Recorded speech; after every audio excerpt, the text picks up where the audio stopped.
Couleur, acné, rides. La peau reflète nos humeurs, notre santé et toutes les étapes de notre vie. Oui, bon bah, elle trahit surtout notre âge. Vous savez, la peau n'est pas une enveloppe inerte, mais une structure vivante et complexe qui nous protège des agressions externes. Comme une ligne de défense? Exact. Les cellules de la couche la plus superficielle, l'épiderme, se renouvellent en permanence. Elles poussent en remontant vers la surface pour y former une couche protectrice et s'éliminent au fur et à mesure. Une sorte de code de maille physiologique. Qu'est-ce qu'il y a en dessous? La deuxième couche, le derme, est constituée de fibres de collagène et d'élastine qui donnent à la peau son élasticité. Et encore en dessous se trouve l'hypoderme, riche en cellules graisseuses impliquées dans le relâchement cutané, un excellent isolant thermique et une réserve d'énergie. Et oui, c'est là que s'installe la peau d'orange. oui, mais ce n'est pas le seul problème.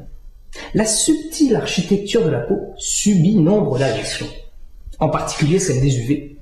Oh, le soleil abîme vraiment la peau? Plutôt 2 fois qu'une. Les UVA et UVB pénètrent dans la profondeur de la peau et endommagent les cellules. Mais comment? Ils entraînent la production de radicaux libres, que l'on appelle oxygène singulé.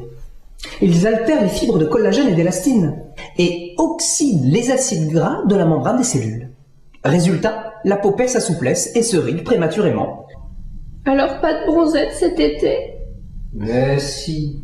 Mais en prenant les précautions d'usage, c'est-à-dire en utilisant des crèmes protectrices,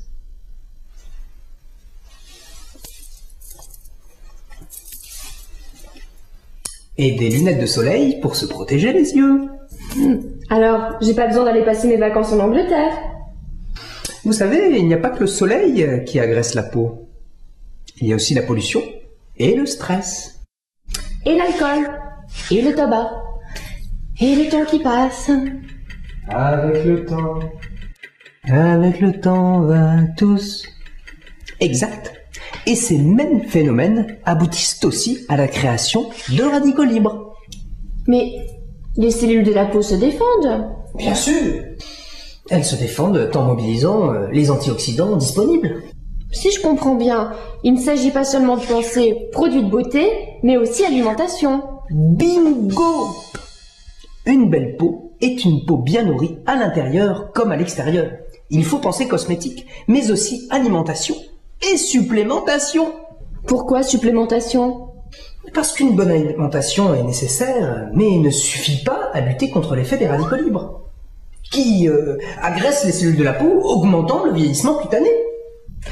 Mais encore, plus précisément.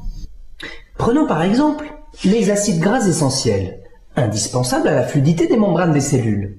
Notre alimentation en manque. Et la rançon ne se fait pas attendre, notre peau se dessèche et se déshydrate.